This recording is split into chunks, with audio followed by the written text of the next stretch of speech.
Hi friends, hello, welcome to my channel. ఇవాళ అయితే నేను ఎలకకాయ పచ్చడి చేస్తున్నాను. చూడండి, ఎలకకాయ చూడండి ఫ్రెండ్స్. సో ఇది ఇలా ఎలకకాయ అయితే పలగొట్టి చూడండి, ఇలా ఉంటుంది. లోపల స్పూన్ తీసుకొని ఇలా నీట్గా తీసుకోవాలి.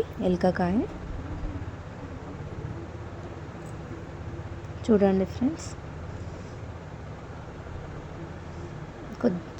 కొద్దిగా గట్టిగా ఉంటుంది. స్పూన్తో నిదానంగా తీసుకోవాలి. ఒక ప్యాన్లో ఆయిల్ వేసి, ఆయిల్ వేడయ్యాక కొంచెం పచ్చిమిర్చి వేసి వేయించాలి. వేయించి పక్కనైతే పెట్టుకోవాలి పచ్చిమిర్చి. మళ్ళీ అదే ప్యాన్లో ఆయిల్ ఉంటుంది కదా, అదే ఆయిల్లో కొద్దిగా మెంతులు వేయాలి.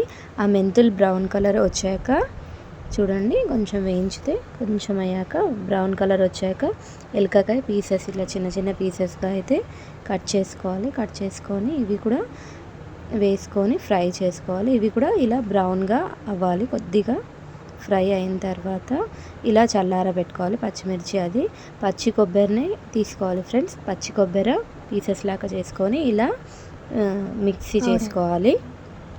మిక్సీ చేసుకున్న తర్వాత అందులోనే ఆ ఎలకకాయ, మెంతులు, పచ్చిమిర్చి వేయించాం కదా, అవి వేసి మిక్సీ చేయాలి. కొద్దిగా పసుపు, ఉప్పు వేసి ఒకసారి ఒక రౌండ్ మిక్సీ వేసుకోవాలి. వేసుకున్న తర్వాత 2-3 స్పూన్స్ పెరుగు అయితే వేసుకోవాలి.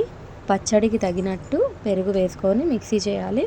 లాస్ట్కి అయితే చూడండి ఫ్రెండ్స్, ఒక ప్యాన్లో ఆయిల్ వేసుకొని ఆవాలు, జీలకర్ర, కొద్దిగా ఇంగువ వేసుకోవాలి. చూడండి, ఇంగువ వేసుకున్న తర్వాత కొద్దిగా కరివేపాకు కూడా వేసుకోవాలి. చూడండి ఫ్రెండ్స్, పచ్చడి ready. Please subscribe to my channel friends.